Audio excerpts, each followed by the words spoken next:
Greetings and salutations, everybody.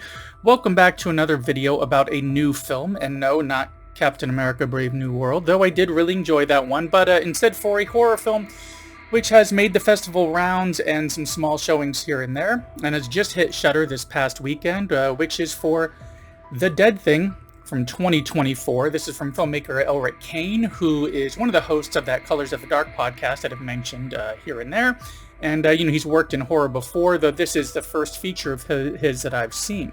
But let me first lay out a few things before going into this video. So first up, he seemed a bit tight-lipped on this one, when it came to episodes of his podcast. Seemed like he would rather people go in relatively blind. And second, I did. I went in blind. I didn't even read a synopsis for this, much less watch the trailer. I went in completely blind.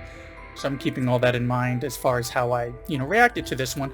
And third, I will format this video as one of those that starts with the non-spoiler information first, just a general idea of what it's about, what I liked about it overall.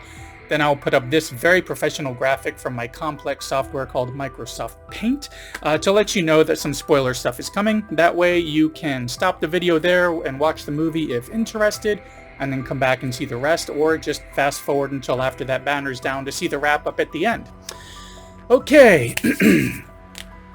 Now that all that's out of the way, after watching this film, I read the synopsis, and luckily it's not going to spoil anything. And so with that being said, the synopsis is as follows.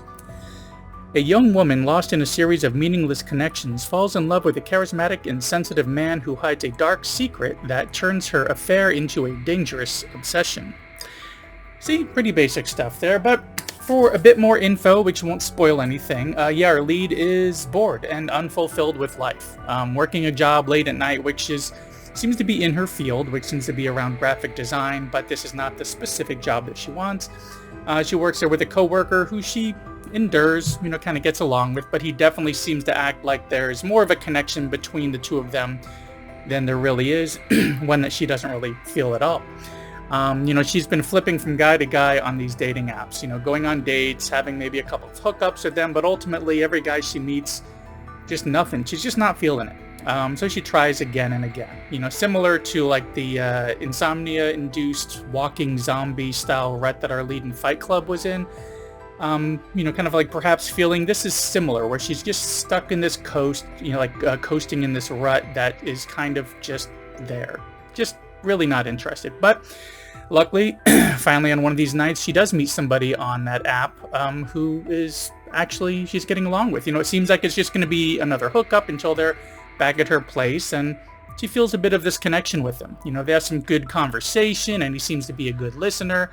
They're doing little things together, hanging out. It's actually like sketching some pictures and the like. And the next morning, there's no walk of shame there, really. It's a nice wake up. It's a see you later, but maybe throwing in that hug and a kiss at the end. That feeling after a date that went really well and will hopefully lead to more. I think many of us have been in that situation before, that hopefulness after one of those, which sometimes can be better than the actual relationship itself. But let's not go down that road about relationships just yet, because she can't get in touch with him now. No replies to texts, several days going by. And since the date went really well, it's kind of hitting her pretty hard, to the point where she even goes to his work to try to find him or see if she can at least leave a note for him. But eventually, she has to just move on. That sucks, but oh well. But that's just the start, because as this mystery around why he seemingly ghosted her through all this and what felt like a mutually enjoyable date is what really kept me interested. As I've often said, mystery just really tugs at me, especially in the form of like a horror film. Is one of the reasons why the prequel to Rosemary's Baby, Apartment 7A, which I'll put a link to at the end, I just thought it was okay. Because there was no mystery, since I already was very familiar with Rosemary's Baby. I love the mystery unfolding in horror films. And this one really did a great job with really keeping me on board with trying to find out what's going on with this guy. But to put some final, what to expect up front and why I like this before going into any of that spoiler territory, for me, I would have to say it's the overall tone of the film and how it's paced, how everything is laid out. Now, I have no education in film. I just like what I like and want to share. So the best I can say, as I can try to describe, would be, we kind of start and, we start with a film which tries and succeeds in making me feel bored and unimpressed with the life that our lead is living. Not a lack of interest in the film, just making me understand and feel what she's feeling about her situation. Then I get that same sense of hope and optimism after, her date. It kind of wakes me up a little bit here, makes me happy and hopeful to see where this goes. Then we get that mystery thrown in. I gotta see what the hell the deal is with this guy, and especially how she's gonna handle whatever that is when it comes up. Throughout this, we are slowly uncovering things about this, and this creepiness factor is starting to settle in, that spookiness and unsettling reaction that I'm feeling, going through this. I gotta see how this film ends. And then it turns, and we finally start getting a little bit of frights, our concerns for safety of other characters. So we get drama, romance, mystery, uneasiness, fright, all kind of laid out in about 95 minutes from what I recall. And all that kept me interested, and I enjoyed it quite a bit. And like some other Shudder-related titles, such as Jacob's Wife, Suitable Flesh, Mayhem, The Call, Fried Berry, and even Peachy Psycho Gorman, I can see scooping this one up on Blu-ray one day because it's definitely more than worth checking out. And speaking of checking out, thanks for checking out the non-spoiler stuff. There's going to be more here. As I said, this film is currently on Shudder and probably paid rental as well. So if it sounds interesting, go ahead and check it out and head back here to see the rest of the video, or fast forward until after I take this banner down here to see the end of the video as you wrap things up. Or you can just stick around if you don't mind some really major spoilers for the movie, which this will definitely involve. Okay, so here we go with some of the spoiler stuff, because the synopsis is a little bit rough. It's a little bit plain. I feel like you can't really go into much more detail than that, though, without really spoiling something or maybe just negatively affecting the film. It's hard to sell this one that way.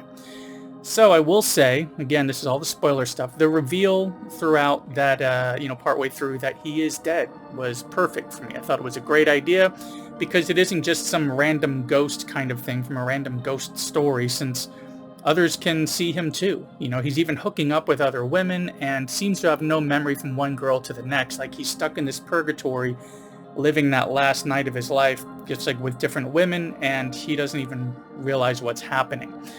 That alone was cool, but the revelation of this to him and how he reacts to that news is so sad and dark and twisted.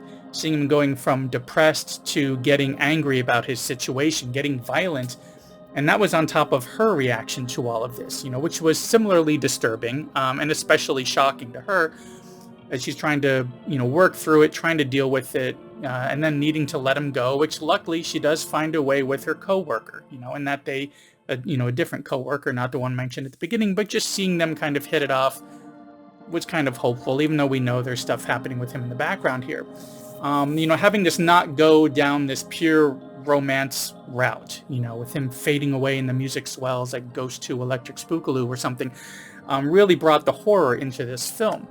The violent outbursts mixed with him having romantic feelings towards her was such a strange combination, because you feel for him one minute and then you're terrified of what he can do the next, and what he eventually does do, pushing it further and further, to kill just to kill other people within her life and everything, to want to kill her so they could be together. It's just a really rough story.